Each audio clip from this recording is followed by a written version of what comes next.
do it with Miami Dolphins.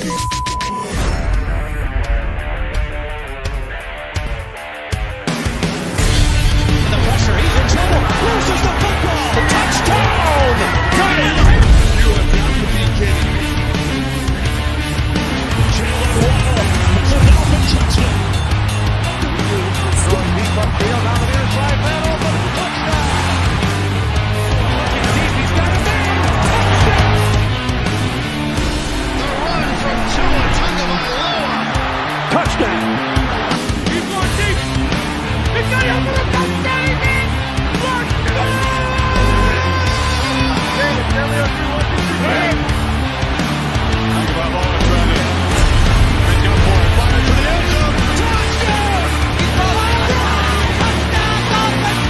Beautiful day to be a Dolphin fan. Let's go!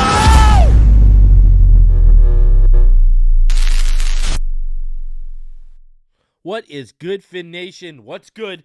It's your boy Reason, and we are back here for another one.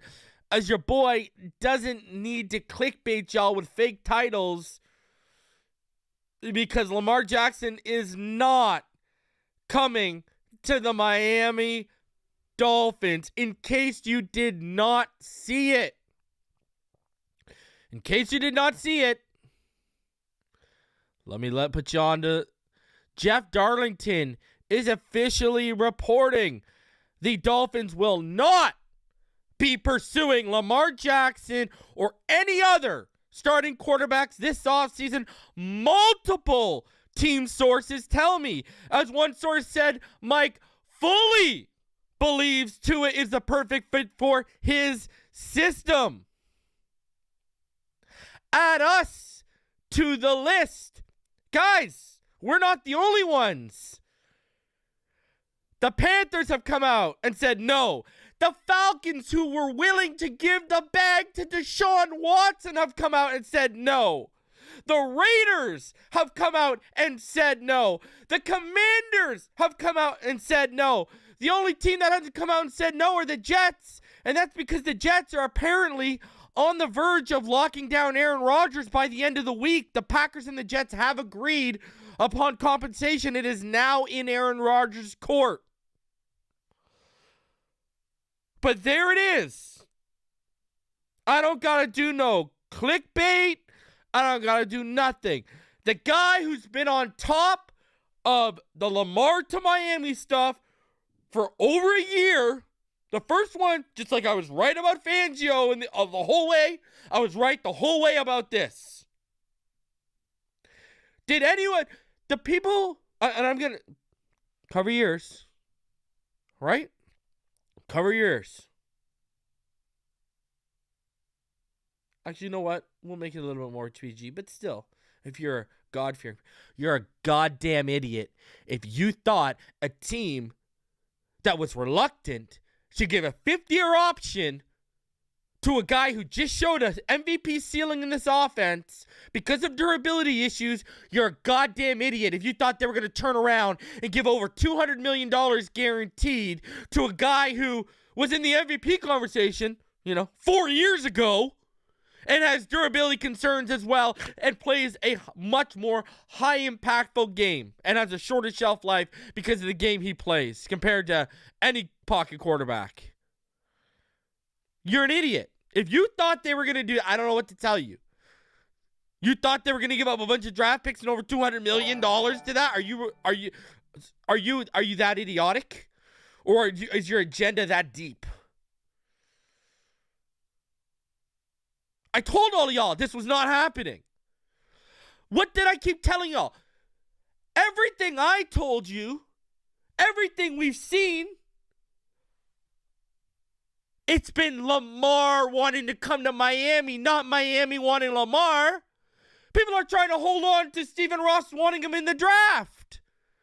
How long ago was that draft? Can someone remind me how long ago that draft was? Can someone remind me how long ago that draft was? Because a lot has happened since the day Lamar Jackson was drafted to the NFL. Doesn't play at an MVP level anymore. The league's figured him out. And the enamoration of the MVP for people in the league has died down. You know why? You ain't even sniffed the AFC Championship. And they done giving you good teams in the race. Just recently, their defense has started to become a little and suspect, and that's mainly because of injuries still. They still have a great defense. Kyle Hamilton ended up being a stud this year when everyone doubted him. Mark Andrews, top 5 tight end. Look at the effort they've gone through to go get him weapons. You can say what you want about what they've done in the end, but they drafted Rashad Bateman high. They drafted Hollywood Brown pretty high. Look at how often since Mark Ingram, look how many running backs they've tried to give the guy. We're over here begging Chris Greer to use like a 5th or a 6th round pick on a running back. Over there, they're just throwing them at running backs, hoping it sticks.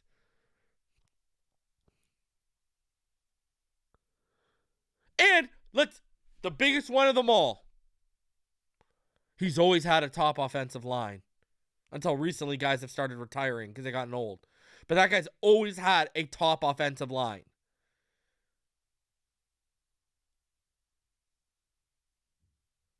So, it's not like they haven't tried with Lamar. And I even told y'all they were going to hit him with the exclusive tag. I even told you they were going to let the rest of the league set the market. I even said that. And here we are. What's happening? They're letting the rest of the league set the market. And everyone backing off. Kind of crazy how everyone was willing to pay Deshaun Watson, but no one willing to pay Lamar, huh? All of these QB-needy teams, I think, I've said that this is a team I've said before on here. Another team to watch, I think, is the Lions. Now, they haven't come out and said, no. But pretty much, yeah, it's coming down to the Ravens are sitting back looking like geniuses right now.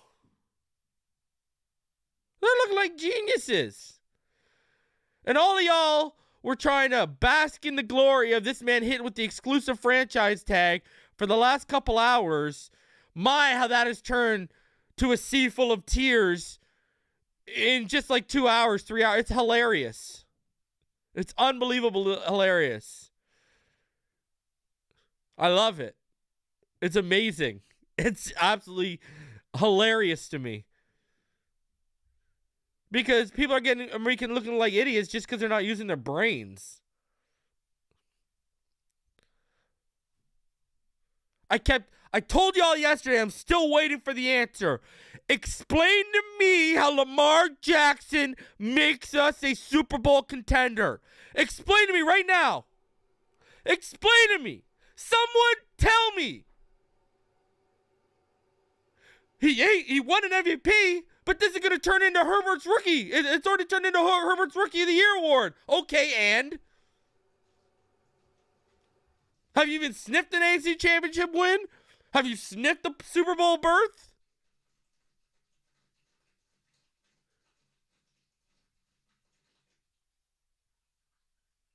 You could actually make the argument that Geno Smith was better last year than Lamar was when Lamar was healthy. And look at how much money Geno took. I'm talking about like on a seat now. I don't think Geno Smith's better. All around. Well, he's turned into a better passer than Lamar is right now. But again, as an athlete, obviously Lamar's much better. I think he's a better weapon. But I'm just saying, if you're going by a year-by-year individual basis, when Lamar was healthy in 2023 compared to Geno Smith in 2023, Geno Smith was a better quarterback. Just saying. But I'm supposed to believe the guy who's never sniffed the AFC Championship while having players like Mark Andrews, having running backs galore, having a great offensive line the majority of the time he's been in Baltimore, especially when he was winning an MVP. Go look at how good the team was when he won the MVP. I've even said this before. Everyone, you go back to 2019, a guy who I liked in the late rounds, I wanted to draft, Devin Duvernay. He's turned into one of the best and most dynamic return guys in the game, but for some reason, Lamar Jackson can't make crap out of him out of the slot, where I think Tua would absolutely light the world up with a guy like Devin Duvernay.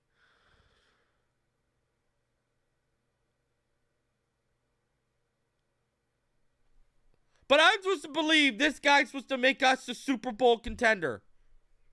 In what planet? I don't. The guy has a proven track and record of having a ton of talent around him and a proven track record of not winning anything with it. But I know, and I'm saying this because people are going to, well, he's going to come here and he's going to, okay, he'll have Tyreek and Waddle, but he ain't going to have any tight ends like that. He ain't going to have a running back room like what he's had in the past. He ain't going to have the complete offensive line like he's had when he won an MVP season. He's not going to have that.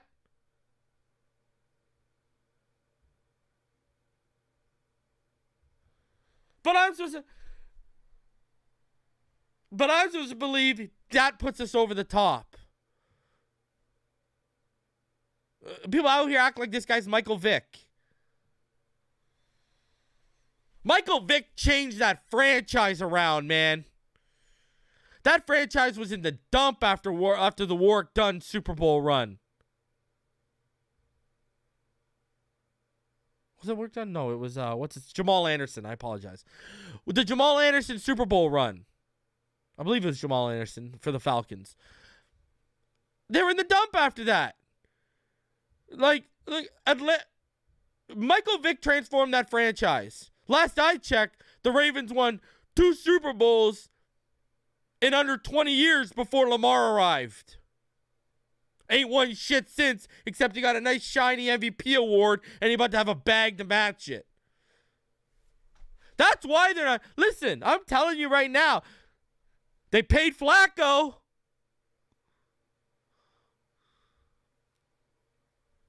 Just saying. Go back in the day. They paid Flacco back in the day. If you go look. Because they know right now he's over $200 million guaranteed puts the Ravens farther back than they are right now. Because they don't have the same team that they had. And they don't come off as a Super Bowl contender anymore. That is turning into Joe Burrow's division.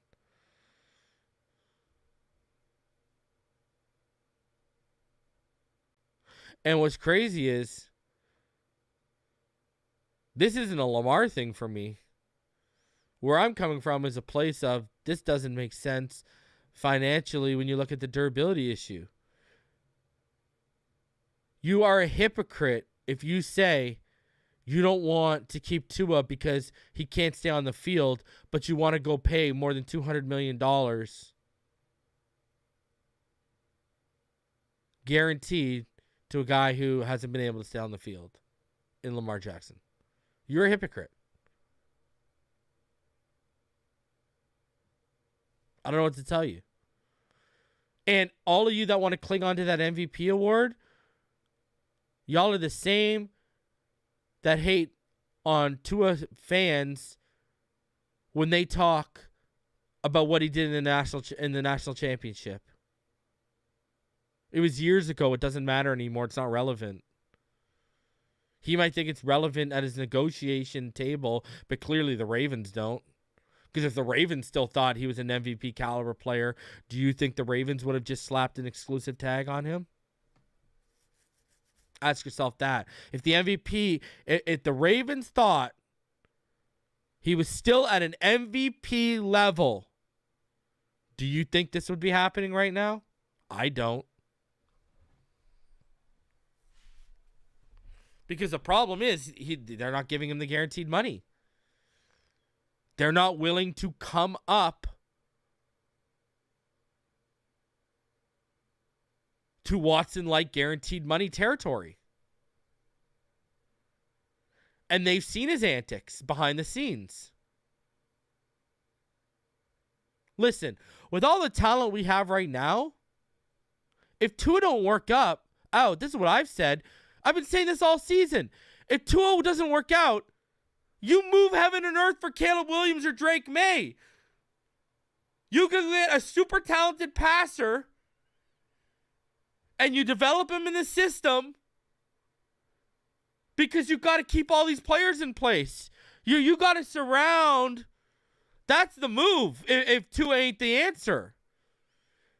Because right now with Tua, we get this year and a potential fifth-year option on the super, super cheap.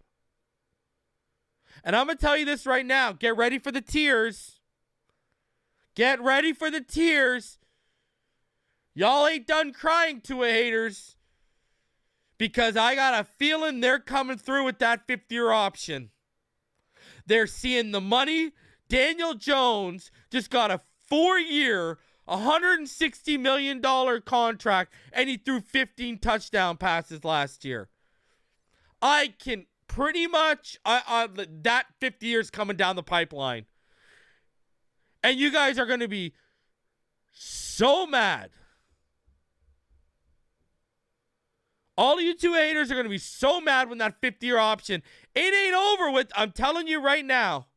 And them even showing their hand further by saying we're not pursuing Lamar Jackson. I've told y'all for over a year. If you've been watching this channel, if you've been a Patreon, over a year I've told you Lamar has been letting it known throughout the league and publicly privately, but publicly to like everyone he knows. He wants Miami. That is not a secret. But what you never heard me report and what none of you have ever seen with your own eyes is any interest from Miami for Lamar. Nowhere near to the level it was for Watson. And we know where a lot of that generated from with Flores.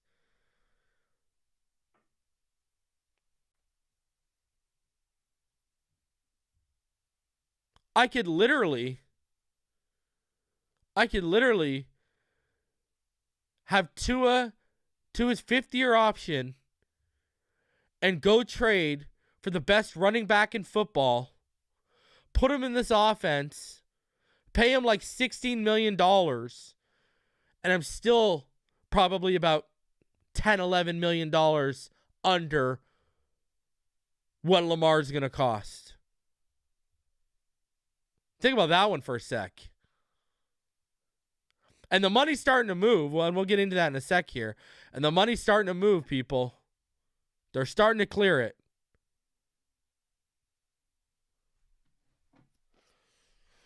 If Tua cannot, if they move off of Tua this year, that's the move, is drafting a guy. You know why? Because even if they give him the guarantee, okay, you draft a guy, you move up and draft into the top 10. The cap hit is between the top 10 quarterback you draft and Tua will still be less than Daniel Jones.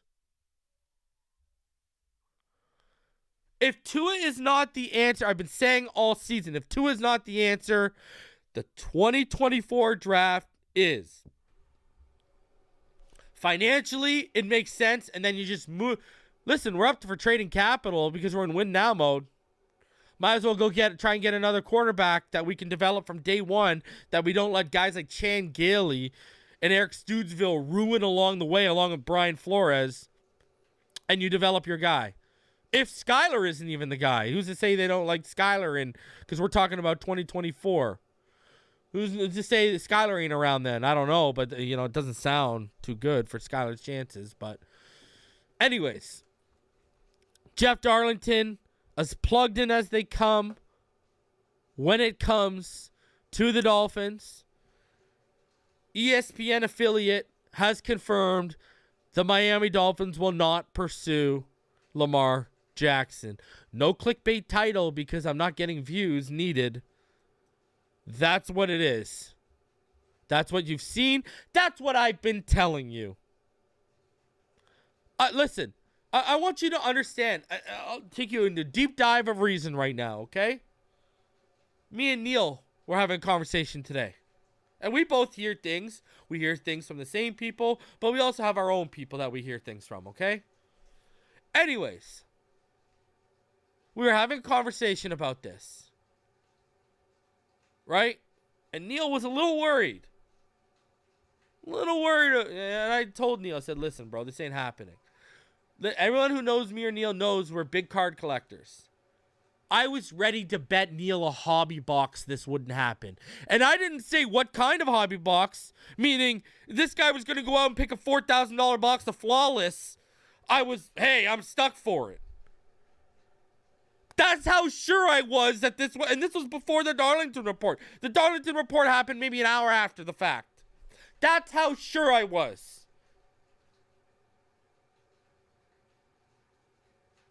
That's how sure I was. And Josina Anderson's gone. Josina Anderson blocked me. I know she's blocked a bunch of people on Twitter. She blocked me too. Because I said, Josina Anderson, I said, the weatherman is more accurate than Josina Anderson when it comes to the Miami Dolphins. And I stand by every freaking word. I've said this before. I'll tell all of you again. She's being used as leverage. Look at the tweet she just deleted. Literally. The day before the Geno extension. Oh, the Geno Smith situation and the extension not being worked out is something everyone should keep an eye on. She's being used by leverage by all these people. I told all of y'all this. I literally said this girl is being used in the leverage game. And then, lo and behold, she looks like she was being used by leverage in the Geno Smith Seahawks drama. Like, literally, not even a day or two after I told all of y'all this. Come on, man. This stuff ain't hard. This is not hard. Math is just got a math. That's why I was telling all of y'all, between everything I've heard, everything I've been reporting to all of y'all, and everything I've heard, if you notice, have been predominantly from Lamar Jackson's camp, not from the Dolphins' camp. Yet, when the Watson stuff was going on, a lot of the stuff I was telling y'all was coming from the Dolphins' camp. Go figure that one out. That's how I knew this was one-sided. So, is what it is. Moving on. He ain't coming. Move on with your life. I've been telling all y'all, don't spend hours in spaces or on panels talking about this because it ain't happening. Point proven. Moving on. Reason wins again. Reason's right again.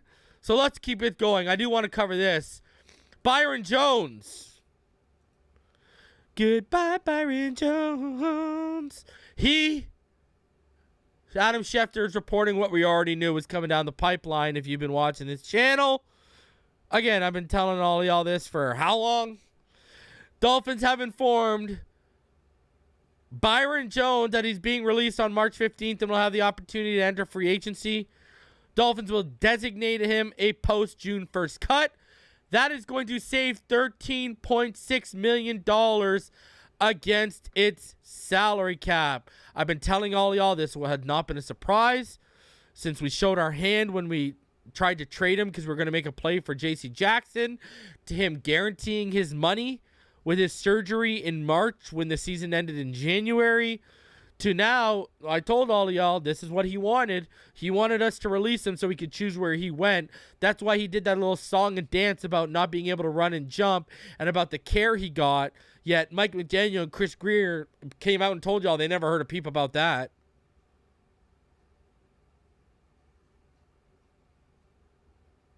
As far as I'm concerned, he can go play wherever Lamar plays, and all those fans who wanted Lamar can roll with them.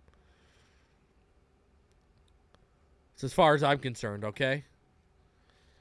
So, that's that. Byron Jones, scheduled to be released. So that means, guys, FYI, that $13.6 million, ladies and gentlemen, we cannot use that until after June 1st. That money. So, I mean, think of it. That's their draft class and a little bit more, right? Well, and more. Like half of that's probably for our draft class. So, you know, you're going to, and don't think they're done because they weren't today. That's for sure. It continued on with Cethan Carter. And shout out to member for 3 months, 300 egos. Appreciate you using his member chat to say, Reason, you know your stuff, bro. Listen. People try to call me arrogant because I remind you guys when I'm right, or I tell you guys when I'm right. I do not do it out of arrogance. I don't do it. I joke around when I do the Barry Harwood. That's a joke. I don't do it out of arrogance. You know what I do it? To tell y'all, stop listening to the idiots. And if you listen to me, you're going to be informed and you're going to know more than any of those idiots out there. That's why I remind you of that. Not to be arrogant, not to stroke my own ego, but because I want us to have the most intelligent and most informed fan base in the world out of any sport. And it's not going to happen if these people keep listening and regurgitating the idiotic narratives, the idiotic agendas, and the casuals who are up here lying to you guys like they know what they're doing when it comes to breaking down film and talking about the nuances of the game. There's a reason why I am the most in-depth guy out here. And that's to keep all y'all informed because I want us to be the smartest. And we got idiots in this fan base that are bringing that IQ down by the day. So that's why I remind people, and that's why I talk about how right I am all the time. It's not an arrogance thing. It's not an ego thing. Because like Jadakiss said, I ain't cocky, I'm confident. So when you tell me I'm the best, it's a compliment. You think I get off here and I say, oh, this guy said I'm the greatest, oh, that guy said I'm the GOAT? You think I go tell my wife that stuff? Brother, I tell the person that says it, I appreciate you. Thank you for supporting me. And I do appreciate it. And it means a lot to me. But by no means does it waver my security as a human being or as a football mind. I'm secure with myself as a man, and I'm secure with myself as, I'll tell y'all right now, and I got no problem saying this, put me on record.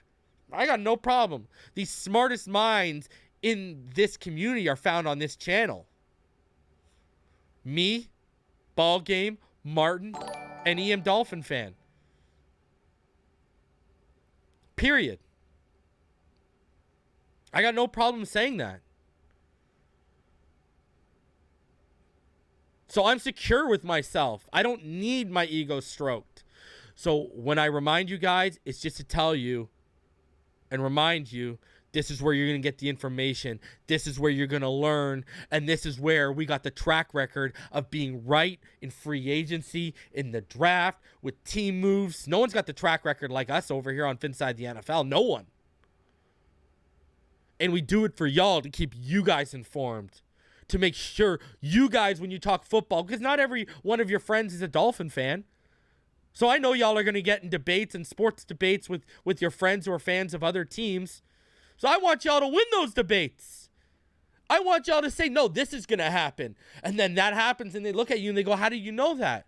You don't even have to say, hey, Phinside The NFL Reason. I just want you to look brilliant. I want us to be the smartest fan base. That's how I see this. I'm for the masses. I'm not for an individual.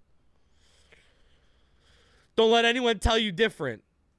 Shout out to the $10 donation, 300 egos followed up. That's why I'm here. You're the mother effing man. I appreciate you.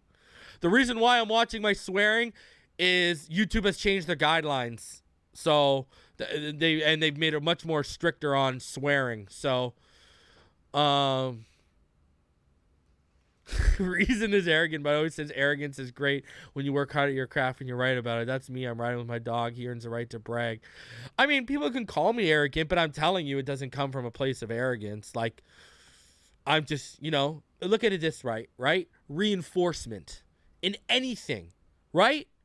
In anything, reinforcement is how people catch on from a subconscious to a conscious level. So if you reinforce it, people will start listening, people will start seeing, it'll start clicking, and people will start, like, I remember I had a guy on my, he was on my Patreon.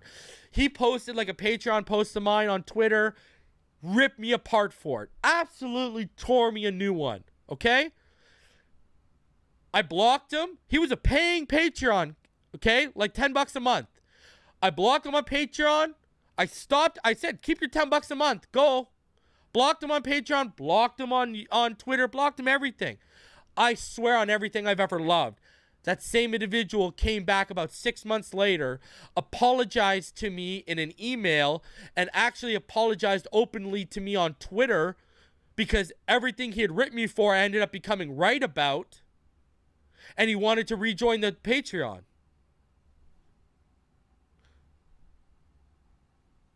I mean, at the end of the day, I didn't hold a grudge. I unblocked him from everything. And it wasn't about him saying, oh, you're right, reason, and stroking my ego. It had nothing to do with that. It's fine to debate me. It's fine to have a differing opinion. But when you start trying to drag me through the mud, when you start trying to talk down to me, when quite frankly, who has the track record I do, you don't have to believe me. You don't have to like me. But I've proven time and time again through the free agency and the draft, through what this team does behind the scenes, you at least have to be open to what I'm saying. That's it. So, listen, I'm here to educate and inform all y'all. I do this because I love all y'all, and I want this fan base to be the best. That's it. That's all it comes down to. I want us to be the smartest. And I'll do my damnedest, and I'll try my hardest to make us the smartest. And that's what I do. So, continuing on, Byron Jones, he's cut. And then it got a little bit dicey after that. Not too far after that, Cethan Carter was released. Now, they did tender the exclusive rights for free agent Elijah Campbell. What I need to tell all of y'all is, with the Cethan Carter release and the post-designation of Byron Jones, altogether, now, over the cap won't tell you this right now because, again, the 13.6 doesn't come off until after June 13th, right? Sorry, June 1st. My apologies. Why come to June 13th? June 1st.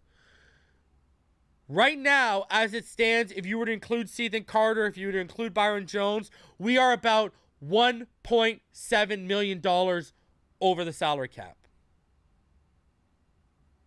So we're right there. We're only a little over $1.5 million until we're back at zero and we're even. So I expect the restructures to come because remember, the tampering window opens in 6 days. It opens on, that's why I was having 13th in my mind, March 13th. Next Monday, it opens for 2 days. And then the free agency officially opens up on my wife's birthday. Go figure. I would marry a woman who's not a football fan and her birthday falls on the first day of free agency. I would, wouldn't I? Gotta take some L's with the major dubs, right? So, yeah, I mean, the money's already starting to get cleared up, and I expect the restructures to come through. They're gonna figure out Ogba's gonna get restructured, or they're gonna move off of him if he doesn't. I think they're gonna try and restructure Armstead and Tyreek. So. Remember, and people who want to say, well, the Chiefs tried to restructure Tyreek and he wasn't playing ball. Remember, they asked him to take less money. We won't ask him to take less money. We will just move his money upwards. So, Byron Jones, Cethan Carter, officially gone. Byron Jones, enjoy it. I'm sure we'll probably, hear more stories, tales from Byron Jones's career's crypt about the Dolphins and how bad we were even though we made him the highest paid cornerback at the time when we did sign him, which was ludicrous. Now, when he was healthy, Byron Jones was very good. Let's all be objective here. As much as we don't like the way he's played this game, when he was healthy, Byron Jones was good. He allowed X to take his game to another level. You got to be objective. Byron Jones was good when he was on the field. As a player, I wish him nothing but the best of luck. As a person, hey, go get your money, boo-boo. So I'm not ever going to sit here and hate on a guy getting his bag. Go get your bag. Go get your bag, young man. So that's that for all your little news and updates. Now, the good stuff. Well, y'all came for Lamar, and he ain't coming. Dun, dun, dun, dun, dun. He ain't coming. Dun, dun, dun, dun, dun. Man, I saw people trying to be out here and say, Wolf, you can't be a real Dolphin fan if you don't want Lamar, So, no, man, you can be a logical Dolphin fan if you don't want Lamar. Listen, I've already said this. This ain't even a Tua thing because, Daniel Jones's money has made it a lot easier. But I cringe at the thought, because of durability issues, of, giving Tua a lot of money. How do you think I'm going to feel about a guy who's got just as many durability issues and he ain't playing at that MVP level he was 4 years ago? Right? Because last I checked, only one of them was in the MVP conversation, and it had nothing to do with games played last year. Just saying. Let's get into this, though. I've gone deep here. All right. I've got, watch out for Mike White. Yeah, Mike White wants to come here. All right. Let's get into it. Here we go. I've named 20 targets for the Dolphins. All right, and we're going to get into it right now. Let's start off with our big board from 20 all the way to number 11. Here it is, the beginning. If you're a Patreon, you've already seen this. The beginning of our 2023 NFL draft running back big board full of targets for the Miami Dolphins. All right, so starting at 20, we got Eric Gray out of Oklahoma. I kind of got lower on him the more I dove into his film, to be honest with you. But Eric Gray, he's a punishing runner. He can feast off yards after contact. He feels more suited as a gap runner too. But he's a good pass catcher. Number 19, we got Kenny McIntosh. Wasn't really impressed with his combine. Good burst in his first step on tape, and is effective between the tackles or running off the edge. Overall, solid contributor in the passing game, both as a blocker and a catcher. Chris Rodriguez out of Kentucky. Hard-nosed back, great vision. Isn't the fastest, but he does have enough speed to finish if he does get away. Love his motor, how hard he is to bring down, and how big of a threat and finisher he is inside of the red zone. Big fan of that.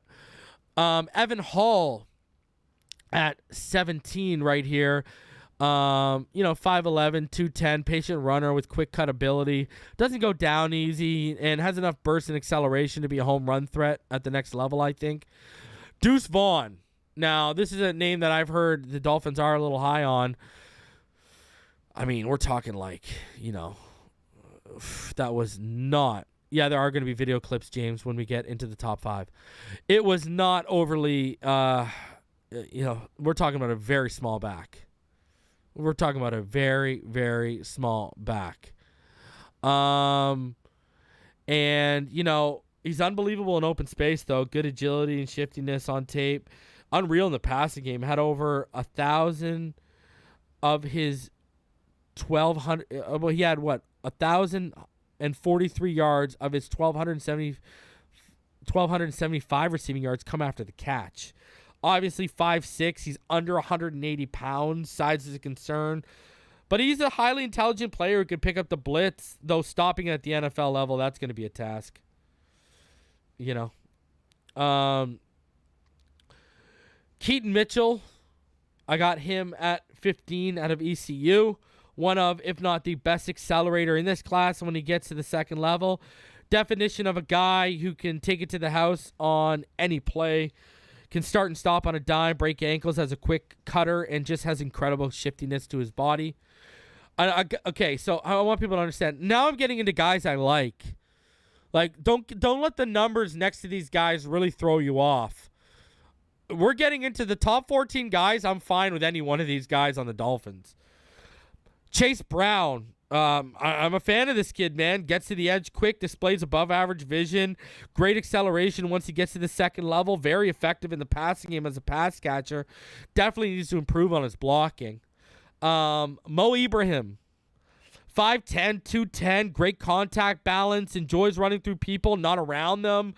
Answered a lot of questions coming off an injury in 2021 with a career year of 1,665 yards rushing and 20 rushing touchdowns, which was a Gopher single-season record.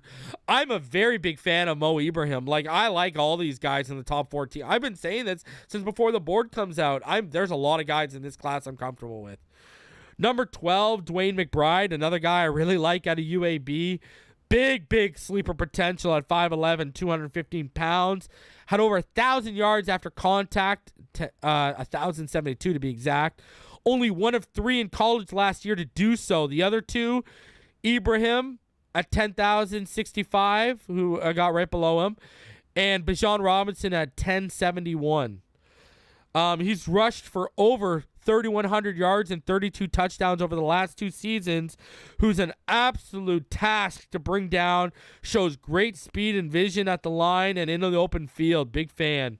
Big fan. So, Dwayne McBride, he is a big sleeper, man. Big sleeper. Number 11 for me, Tyjae Spears. He's a very patient runner. Quick first step. I mean, he can slither between the tackles, squeak through tight holes with crazy agility, and his lateral ability is very good, and he's got great speed to match it, long speed to match it. And Tyjae Spears is a absolutely fantastic blocker. This man enjoys getting his hands dirty. I mean, again, another guy, I ain't crying if he's sitting there and they take him. Listen, Chase Brown, Muhammad Ibrahim, Dwayne McBride, Tyjae Spears, take the number beside them out of the equation. Sign me up for any of those guys on day 3 if they're there. Sign me up. All right. From 10 to 6, we got to go at number 10, Tank Bigsby. 5'11", 210 pounds, 2,069 yards rushing and 20 touchdowns the last 2 years. Good contact balance, can bounce off tackles and doesn't go down on initial contact a ton due to good pad level. Displays great vision behind or at the line of scrimmage as well as in open space. Doesn't have an eye-opening first step or breakaway speed, so his combine wasn't really a shock to me if you watch the tape because he comes off more shifty than explosive when you watch him. Does have enough burst and long speed, though. Even though it isn't elite, it's certainly good enough as he's displayed it in the pass game as a receiver and even getting to the edge out of the backfield as a runner. Number 9 for me, Kendre Miller out of TCU. 6 foot, 220 pounds. Rushed for 1,399 yards and 17 touchdowns in his lone starter year in 2022 with 224 carries, but also averaged 7.5 yards per carry with 623 yards and 7 touchdowns on only 83 carries the year before as a backup. Downhill runner who will rack up the yards after contact because he's just a monster like that, but also has the ability to cut and evade or sidestep defenders as he displays elusiveness and great agility with a good lateral movement. Sees holes before they develop, displaying good vision and sees the second level well too. I think he's an underrated route runner and pass catcher in this class. Obviously, coming off a knee injury, which is why he didn't run at the combine, so that may drop his stock, but he's a big sleeper in this draft to me. Number 8, Zach Evans, 5'11", 202, averaged 6.5 yards per carry on 144 attempts for 936 yards and 9 touchdowns. Also added 12 receptions for 119 yards and a touchdown. Shows good burst and home run ability juice when he gets into space. Great vision in the open field, which is displayed by his ability to take really good angles, allowing his acceleration to be showcased for house calls most instances. But sometimes at the line of scrimmage, he can get caught thinking instead of reacting to what he sees. As far as the physical part of his game, he's a decent blocker, but as a runner, loves to use a stiff arm, not afraid to run at or through a defender in his way. Had a toe injury in 2021 that shut him down, and this year didn't compete at the combine due to a hamstring injury, so durability is something to watch with him. Number 7, Israel Abanikanda out of Pitt, 5'11", 216 pounds, coming off a year where he ran 1,432 yards and had 20 touchdowns on 239 carries, the most of his collegiate career. Shows unreal burst, acceleration, and long speed on tape. Though he didn't run at the combine, he looks as explosive as anyone in this draft when you watch the tape and consider his size. Twitchy feet, fluid hips, great lateral movement with good pad level, and contact balance allows Abanikanda to be a threat running downhill or off the edge. Patient runner at the line of scrimmage who displays really good vision, following as a blocks or anticipating holes developing. In my opinion, his biggest struggle and thus Achilles heel is probably in pass pro as a blocker. He's a great runner though. Love him. Number 6, this might be a shock to people. Fell in love with the tape, man. Because remember, I just didn't watch 2022 of Roschon. Roschon was killing it in 2021 as well, man. Is 6 foot 219, only had 392 attempts in 4 years, but put up 5.6 yards per carry. And on those 392 attempts, he did have 2,190 yards with 23 rushing touchdowns. He's talented enough. He would have been the starter, but John Robinson may be generational. He's a little bit more of a power guy than a finesse guy. He's got great feet. He displays with quick cuts, good start-stop ability, great acceleration. Even if his long speed isn't a Bijan's, they did post an identical 10-yard split at the combine. So he's a great blocker, the perfect type of guy McDaniel and staff would be willing to love and pass pro. He's willing and far more able, and he enjoys contact as a runner too, as he bounces off defenders as a pinball, fighting for yards, or he can stand them up as a blocking assignment. He's a good athlete, not great, which is seen by his okay agility and lateral movement on tape. But I mean, that's a guy you could sneak, and I think Roschon, man, I like this kid. I like Roschon. I really do, man. Don't sleep on Roschon just because of the Bijan hype. That's all I'm going to say. All right, let's get into my top 5. Zach Charbonnet, 6 feet 214, who has put up 2,496 rushing yards over the last 2 seasons with 27 touchdowns as well, while averaging 5.6 yards per carry in 2021 and 7 yards per carry in 2022. Could have worked his way into the top 5 running backs selected last year, and this year he had an even better year as a starting back at UCLA. Charbonnet runs mean and with purpose. If you're in his way, he'll move you out of it. If you don't, especially when he drops his shoulder. Might have some of the best, softest receiving hands of the class, as he's a reliable pass catcher that, though didn't find the end zone in college, he's averaged over 8 yards a catch the last 2 years. Can make good, quick, sharp cuts and absorb contact and still get extra yards. Displays good short area quickness and burst. Also, he's patient at the line, letting his blocks develop before he fills the gaps or kicks it outside. Pad level can get high at times, most noticeably when he runs inside. He doesn't possess great open field or breakaway speed, but he's got enough of it, that's for sure. A guy me and Neil have been preaching and loving since last year's draft. Don't sleep on Zach Charbonnet. He is going to be a difference maker at the next level. Number 4, we are going with Sean Tucker out of Syracuse, 5'9", 207, put up 2,556 yards and 23 touchdowns over the last 2 years, averaging 5.6 yards per carry over those 2 years combined as well. One of the best receiving backs in this class. He is a dynamic weapon out of the backfield. He's so overly impressive with the ball in his hands as a runner, either coming out of the backfield or after the catch with fantastic start-stop ability, can cut on a dime, shows great lateral movement east to west, and can run north to south just as well. Had only 3 fumbles at the collegiate level, but I think overall he makes a conscious effort and does a great job securing the ball when he anticipates contact. One of the best open field backs in this class in terms of vision, acceleration, and game-breaking speed, as he's a former track star and it shows up on film. Great contact balance, runs at a good pad level the majority of the time, and defenders don't stand a chance wrapping him low because he's got a low center of gravity while built like a brick SHIT house in his bottom half. Was unreal in 2021 against Clemson and Wake Forest. Even if he didn't light up the end zone, I recommend y'all watch that. His issue is he's an average at best run blocker, and at the next level especially, that's going to be his biggest area for improvement, I think. But big fan. Number 3, my guy, Devin A-Chain, 5'8", 188, had 2,012 yards rushing over the last 2 seasons with 17 touchdowns and on 326 carries as well as 386 receiving yards and 4 receiving touchdowns.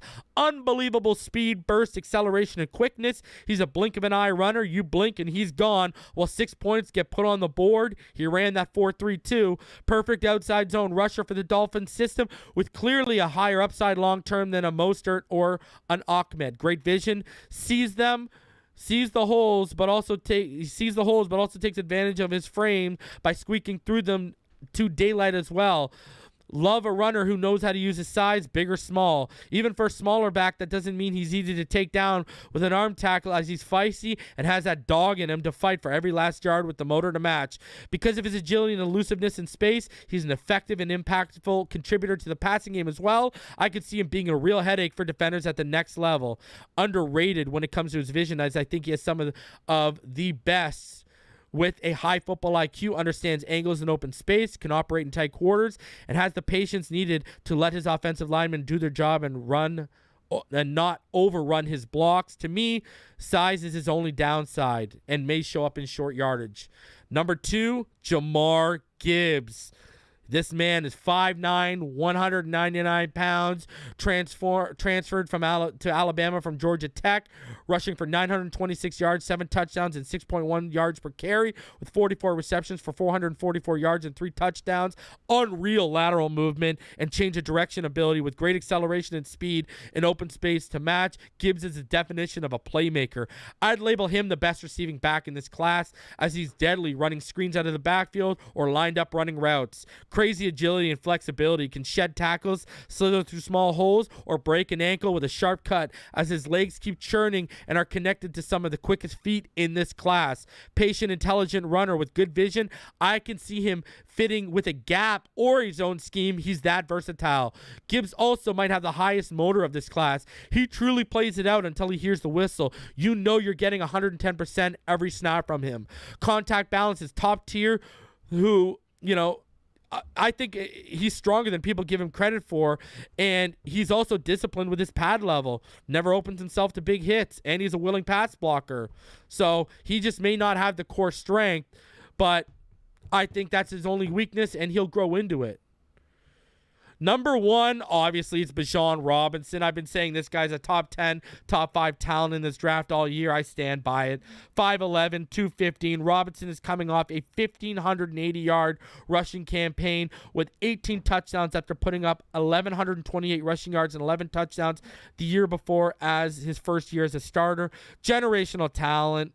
Elite vision, anticipates holes and gets to them quickly and aggressively while in open space. His vision is just as elite. Defenders don't stand a chance one-on-one. Has elite burst, top-tier acceleration, and home run ability when he gets to the second level. He's a legitimate day-one impact player in the NFL in my eyes. He can evade contact with his lateral quickness, a juke, or by straight-up outrunning the defender, but is also able to slip away from defenders when they do try to wrap him, showing high-end elusiveness and agility. Robinson also is a strong back. He can drive his legs through contact for extra yards or stiff-arm a defender into next week. He's right there with Gibbs and Tucker as the best catchers in this class, I think, displaying soft hands and the ability to run routes effectively. He also shows off his high football IQ in the pass game as a blocker. This guy has no issue picking up blitzes and finishing his blocks. With his 4.46 combine 40, Bijan Robinson, I mean, he is as complete of a back coming out as I've seen since Saquon Barkley. The man is just flat out special. I wish we were in a position to go get this man. Thanks, Stephen Ross, for screwing us out of a top pick. So there are my big board for the 2020 draft, full of targets for the Miami Dolphins to look into. I appreciate it. I hope y'all enjoyed it. You know, we still, I've decided we're going to move on. And the next, we're going to do tight end. And then we're going to do cornerback. Probably going to do safety. And then I'm going to figure out that last spot. But I think, you know, I'm either going to drop another big board this weekend or let free agency play out and see where we go. But I wanted to get I usually get at least one out before free agency hits. So I wanted to get at least that out. But, I mean, we'll be right back into the big boards, you know, after the free agency week. So I think tight end needs to come. Linebacker, tight end, safety, and corner are what I'm leaning towards. But I might take out, you know, depending on what they do in free agency, safety or corner, and add an offensive line position like maybe center, guard, or tackle. But we'll figure it out. But linebacker and tight end are going to be the next ones up. That's for sure. And because even if we sign a linebacker, I think we're going to double dip. So lots more content coming your way in terms of big boards. But I mean, hey, we're only 6 days away from the tampering period opening. So next week it's going to be all free agency. Guys, I appreciate all of y'all for coming through and joining me for tonight. I'm going to get out of here. I'm going to be back tomorrow night with Richmond Webb and Mr. Ballgame. We got a lot to talk about. We got a lot to cover. I hope all of y'all will do me the favor and tune in. I appreciate all of y'all for tuning in tonight. And I really do hope you enjoyed the big board. A lot of work went into that. And, hey, let's go. Tua Tagovailoa is the starter for 2023, and it's up to him to be the starter beyond that. And with the ceiling that kid showed, as long as he stays healthy, he will be the guy beyond that. So I'll see all of y'all tomorrow night on the next one. Until then, you already know what time it is. Fins up all day, every day. I love each and every one of you. I will see y'all tomorrow night. Have a fantastic night, everyone.